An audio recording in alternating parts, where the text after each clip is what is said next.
हे श्री राधे गोविंद, हमारी किशोरी जी हम सब पर अपनी कृपा बनाए रखे। आज हम इस वीडियो में ज्येष्ठ मास में आने वाली अपरा एकादशी का महत्व और व्रत कथा सुनेंगे। हमारे धर्म में एकादशी तिथि को अत्यंत पवित्र और फलदायी माना गया है।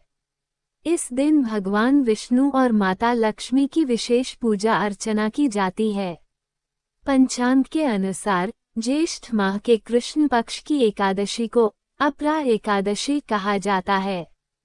इस दिन उपवास के साथ साथ अन्न, वस्त्र और धन का दान करना पुण्यदायी माना जाता है। धार्मिक मान्यता है कि इस एकादशी का व्रत रखने और दान पुण्य करने से सुख समृद्धि में वृद्धि होती है।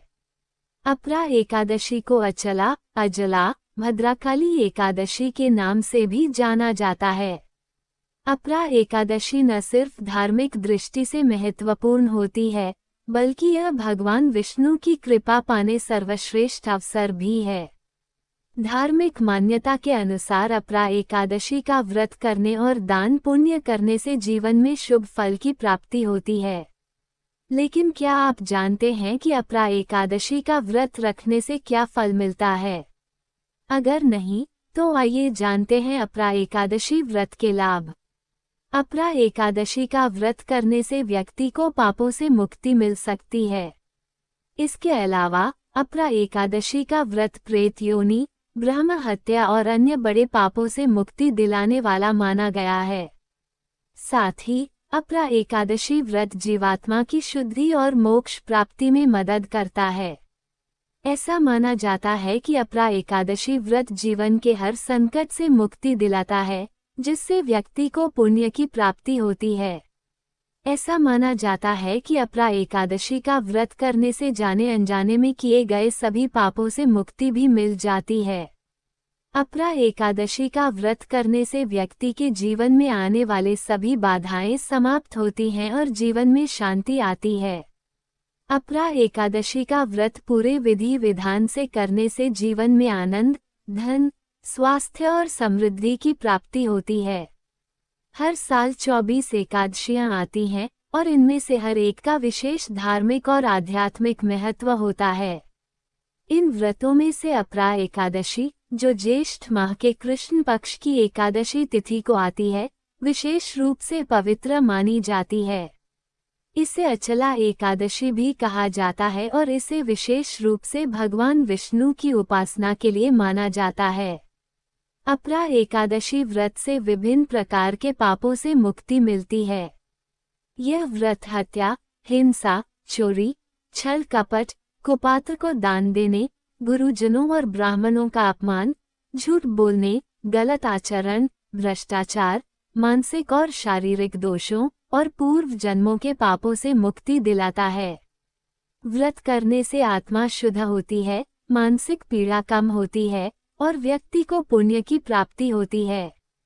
इस व्रत से न केवल वर्तमान जन्म के पाप नष्ट होते हैं, बल्कि व्यक्ति के पूर्व जन्मों के पाप भी समाप्त हो जाते हैं, जिससे आत्मा मोक्ष की दिशा में अग्रसर होती है। इसलिए इस दिन उपवास और पूजा अर्चना करने से जीवन में सुख, शांति और मोक्ष की प्राप्ति होती है। अब हम शुरू करते अपरा एकादशी की व्रत कथा। आप सब इस कथा को पूर्ण श्रद्धा और भक्ति भाव से जरूर सुने। पद्म पुराण के अनुसार ज्येष्ठ मास के कृष्ण पक्ष को पड़ने वाली अपरा एकादशी के महत्व के बारे में स्वयं श्री कृष्ण ने बताया था। आइए जानते हैं महत्व के साथ साथ संपूर्ण व्रत कथा। युधिष्ठिर ने श्री कृष्ण से पूछा, हे जनार्दन, ज्येष्ठ के कृष्ण पक्ष में किस नाम की एकादशी होती है? मैं उसका महात्म्य सुनना चाहता हूँ। कृपया इसके बारे में आप मुझे बताएं। भगवान श्री कृष्ण बोले, हे राजन, तुमने संपूर्ण लोगों के हित के लिए बहुत उत्तम बात पूछी है। ज्येष्ठ मास के कृष्ण पक्ष में पड़ने वाली इस एकादशी का नाम अपरा है। ये बहुत पुण्य देने वाली और बड़े बड़े पातकों का नाश करने वाली मानी जाती है। ब्रह्म हत्या करने वाला, गोत्र की हत्या करने वाला, गर्भस्थ बालक को मारने वाला, पर स्त्री लंपट पुरुष भी अपरा एकादशी के सेवन से निश्चय ही पाप रहित हो जाता है।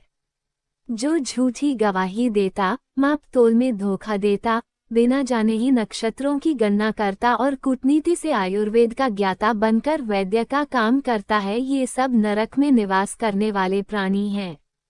परंतु अपरा एकादशी व्रत रखने से ये भी पाप रहित हो जाते हैं। अगर कोई क्षत्रिय क्षात्र धर्म का परित्याग करके युद्ध से भागता है, तो वह क्षत्रियोचित धर्म से भ्रष्ट होने के कारण घोर नरक का भागी होता है। इसके अलावा जो शिष्य विद्या प्राप्त करके स्वयं ही गुरु की निंदा करता है, वह भी महापातकों से युक्त होकर भयंकर नरक में गिरता है। लेकिन अपरा एकादशी का व्रत रखने से वह सद्गति को प्राप्त करता है।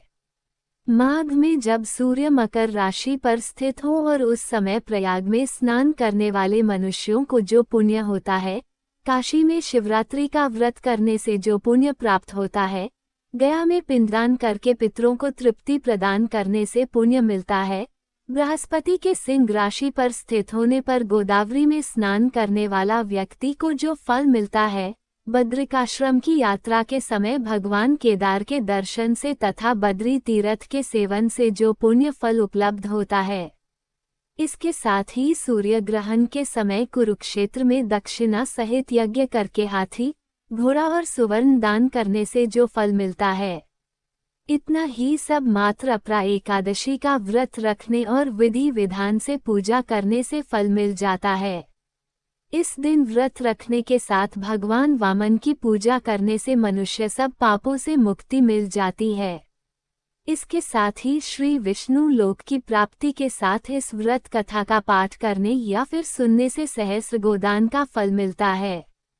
माघ में जब सूर्य मकर राशि पर स्थित हो और उस समय प्रयाग में स्नान करने वाले मनुष्यों को जो पुण्य होता है, काशी में शिवरात्रि का व्रत करने से जो पुण्य प्राप्त होता है, गया में पिंडदान करके पितरों को तृप्ति प्रदान करने से पुण्य मिलता है, बृहस्पति के सिंह राशि पर स्थित होने पर गोदावरी में स्नान करने वाला व्यक्ति को जो फल मिलता है, बद्रिकाश्रम की यात्रा के समय भगवान केदार के दर्शन से तथा बद्री तीर्थ के सेवन से जो पुण्य फल उपलब्ध होता है। इसके साथ ही सूर्य ग्रहण के समय कुरुक्षेत्र में दक्षिणा सहित यज्ञ करके हाथी, घोड़ा और सुवर्ण दान करने से जो फल मिलता है। इतना ही सब मात्र अपरा एकादशी का व्रत रखने और विधि विधान से पूजा करने से फल मिल जाता है।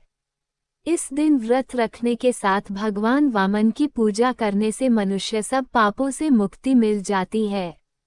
इसके साथ ही श्री विष्णु लोक की प्राप्ति के साथ इस व्रत कथा का पाठ करने या फिर सुनने से सहस्र गोदान का फल मिलता है। युधिष्ठिर ने कहा, जनार्दन, अपरा का सारा महात्म्य मैंने सुन लिया, अब कथा भी सुना दीजिए। श्री कृष्ण कहते हैं, हे राजन, प्राचीन काल में महिध्वज नामक एक धर्मात्मा राजा था, लेकिन उसका छोटा भाई वज्रध्वज बड़ा ही क्रूर, अधर्मी तथा अन्यायी था। वह अपने बड़े भाई से द्वेष रखता था।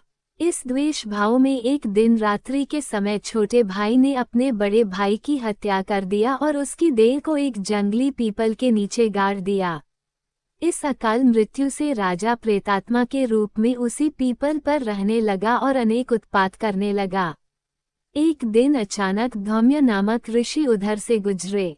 उन्होंने प्रेत को देखा और तपोबल से उसके अतीत को जान लिया। अपने तपोबल से प्रेत उत्पात का कारण समझा। ऋषि ने प्रसन्न होकर उस प्रेत को पीपल के पेड़ से उतारा तथा परलोक विद्या का उपदेश दिया। दयालु ऋषि ने राजा की प्रेत योनि से मुक्ति के लिए स्वयं ही अपरा अचला एकादशी का व्रत किया और उसे अगति से छुड़ाने को उसका पुण्य प्रेत को अर्पित कर दिया। इस पुण्य के प्रभाव से राजा की प्रेत योनि से मुक्ति हो गई। वह ऋषि को धन्यवाद देता हुआ दिव्य देह धारण कर पुष्पक विमान में बैठकर स्वर्ग को चला गया। हे राजन, यह अपरा एकादशी की कथा मैंने लोकहित के लिए कही है।